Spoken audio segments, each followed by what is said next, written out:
Welcome to The Breakdown. My name is Oumou. I am a staff fellow on the Berkman Klein Center's Assembly Disinformation program. On our program today, we're talking with Claire Wardle, who, by way of her Berkman bio, is a leading expert on social media, user-generated content, and verification. She is the co-founder and leader of First Draft, which is the world's foremost nonprofit on research and practice to address mis and disinformation. Thank you for being with us today, Claire. I really appreciate you joining us. It is my pleasure. Thanks for having me. Awesome. So our conversation today really centers on the interplay between disinformation and what we call the legacy or professional media ecosystem. Certainly over the past couple of months since the pandemic has really ramped up and in some ways paralleled and turned into an infodemic of sorts, we've seen various points at which it appears that there is a relationship, or even more specifically, a pipeline between the online information ecosystem, which seeds disinformation into the mainstream media. So I have a couple of questions for you about that. And my first one is really about the pathway that false content may follow when it starts maybe in really obscure corners of the internet, maybe to fringe news sites, and then it eventually makes its way more mainstream. So can you talk about that process? Yeah, so I think those of us who study and think about mis and disinformation, it's very tempting to study what's in front of us. And so there's a disproportionate focus on Twitter because it's the easiest to study because there's an open API, although caveats, and Facebook, and that's a lot of the places that we study. And similarly, that's a lot of the places that journalists look for content and sources and stories. And so we end up kind of really just thinking about that as the problem, right, when actually we need to think about the full ecosystem. And it's not always the case, but there is certainly examples of some of these conspiracy theories or kind of trending campaigns or inauthentic activity being coordinated in spaces, for example, like a Discord guild, or it might be a 4chan, it might be some of these pretty small spaces, and it would be normally easy to dismiss them and those conversations because you can see people trying to coordinate, but you don't necessarily think that's going to go anywhere. And in a lot of cases it doesn't, but sometimes you see this basically trading up the chain, which is this term that's been around for a long time. We talk about this as like the trumpet of amplification, because you can see it then move into kind of other spaces that might be WhatsApp groups or Twitter DM groups where the coordination gets a little bit more strategic. You then maybe see that move into communities, maybe on YouTube or even Reddit or Gab, or places that are technically public, but these communities often you're not spending a lot of time in. They've kind of grown up as particular fringe type communities that journalists are not spending time in. And from there, you see it jump into Instagram, YouTube, the kind of the YouTube that you and I spend time in, Instagram or Facebook. And it's at that point that journalists tend to find it. And the problem is they don't necessarily understand that this has come, that there's a history to this, that there's potentially being any kind of coordination. And at that level, unfortunately, we sometimes see politicians repeating the conspiracies or influencers repeating the falsehoods. And then at that point, you see the media make a decision that says, oh, we've now got to cover it because it's been pushed by a particular influencer or politician. But that was part of the plan. That was the aim, which was to get the media to cover it. And, you know, there's the other complication here is sometimes the media, even if a politician doesn't talk about it, there's a sense of, well, hang on, these rumors, conspiracies, falsehoods, fabricated media, it's got to a point where actually we have to debunk it. And unfortunately, if newsrooms debunk it in an irresponsible way, then that itself is the end goal of these kind of bad actors, even though that's a terrible phrase. The fact that newsrooms are reporting on it they have the megaphone that many of these fringe communities just don't have. So the role of the professional media in this whole ecosystem is critical, as is the way we understand politicians and influencers, because you can't think about mis and disinformation in 2020 without understanding their roles. One difficulty that I hear reporters and journalists talk a lot about is this decision they have to decide whether or not to report it, given that difficulty, right? You want to pre-bunk, debunk, or just maybe even do simple fact checking, but you can't do that without the risk of re-amplification. Given the fact that most major print broadcast audiences are networked, how do reporters go about doing that really critical fact checking, debunking, or pre-bunking work without risking inadvertently reinforcing those very harms they're trying to mitigate? Yes. So it's a great question, because the challenge that newsrooms now face is that they have different platforms that they need to consider. And so when we do training with journalists, we talk to them a lot about the work of Dana Boyd around data voids, which is actually on certain, for example, conspiracies. If mainstream media don't do anything to debunk those conspiracies, if somebody hears about that on their family WhatsApp group and they go to Google and they type in, 5G coronavirus, if there's no debunking there, then all they get on Google is the conspiracies. So when it comes to information designed for Google and YouTube, newsrooms actually need to be creating this content and creating a headline that will get picked up by search.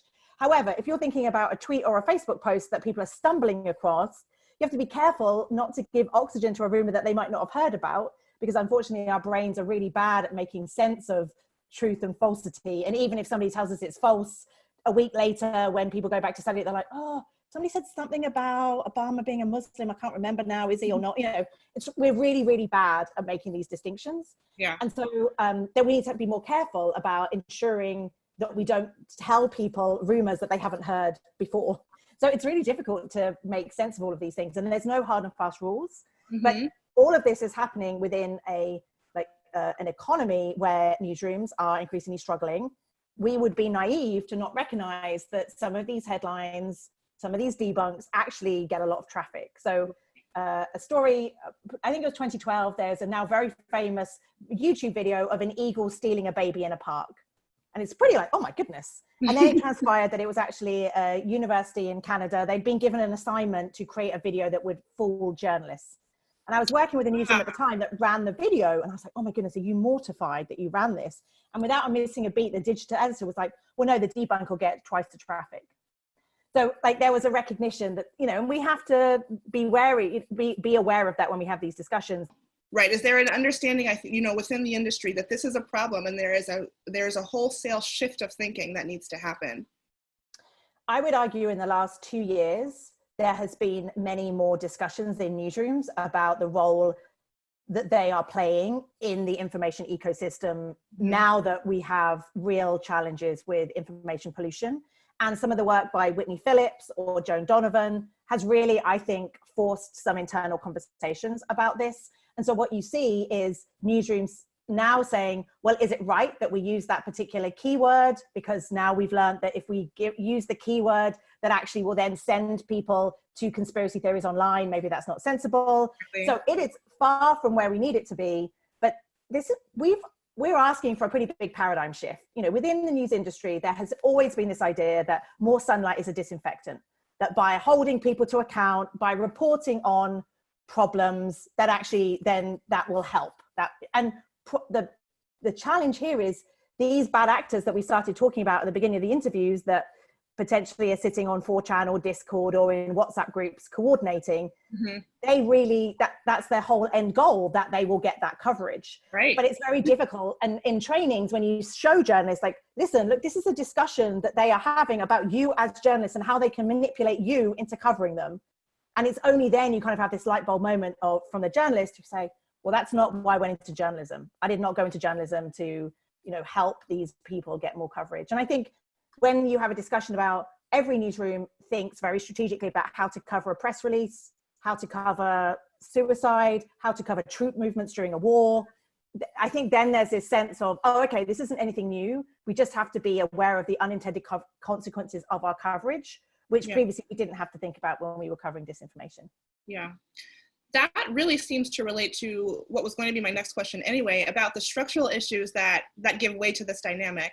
In what ways do you think that really intrinsic link between the large and legacy professional media organizations and corporate advertising play into the way this plays out?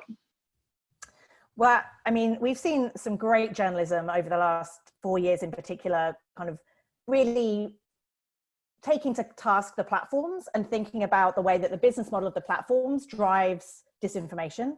But I don't think we've had the same conversation about how that also plays out in the news industry. Yeah. And I think, again, we're being naive if we don't recognize that the selection of certain stories, the framing of certain stories within the news business is designed for clicks and traffic and ad revenue.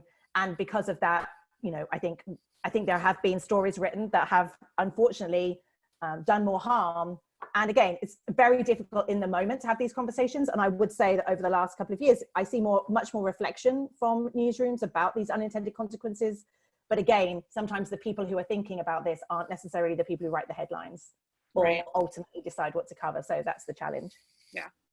Okay, I want to shift gears for a second and talk about politics, because political reporting is really ripe for disinformation in a way that's unique to it. I mean, it's one of those kind of interesting sectors where the material harm of disinformation is pretty immediately recognizable because of the way so much of politics plays out in the public sphere.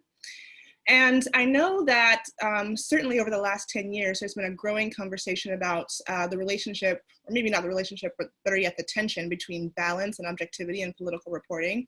And the goal, when you listen, really is to really indemnify news organizations of any claims of bias by either political party. So can you talk a little bit about that debate and how you see that playing out, maybe in the context of the COVID infodemic? I mean, the COVID situation is so interesting because we've all sat around and be like, wow, this is health misinformation. This just goes to show like the platforms could be doing much more than they've already been doing. But already we're seeing how COVID is now, you know, becoming interlocked with political conversation. So, for example, monitoring the excessive quarantine protests recently and seeing the online conversations and understanding that there were a lot of anti-vax groups pushing that. There were lots of Second Amendment gun rights people pushing that. Like, it's very complex when you start understanding. Yeah. And so this idea that there's health misinformation or there's political misinformation or disinformation, these boundaries are actually very difficult. But the challenge of reporting on all of this is, you know, as the networked propaganda book showed us last year, like, this is asymmetrical. And so because of that, it's very difficult to sometimes tell these stories, make sense of this landscape for journalists who have been absolutely trained within an inch of their life to always take both sides. Right.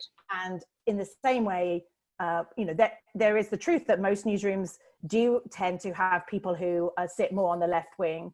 And so they're already trying to counter what they perceive as potential bias. Well, they wouldn't say it as bias, but everybody's aware of how that might play out. And so it's a really problematic space for everybody because people are trying to use their training to do journalism. But as I just said, the challenges that journalists now face, they weren't taught about this in journalism school. They weren't taught about how do you cover disinformation, because journalism is about covering the truth. It's not about covering the falsehoods. Yeah. So now there's this situation that journalists find themselves in that's really hard. And of course, the trust question of how do you report on these spaces, knowing that it's important that certain communities receive quality information, yet knowing that those communities are much less likely to trust the professional media.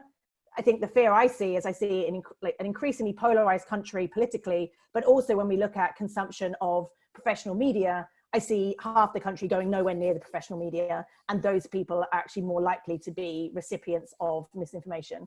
It's a real problem, and I don't see an easy way out of this. Thank you so much for joining us today, Claire. I really appreciate it. We had a great conversation. Thank you very much.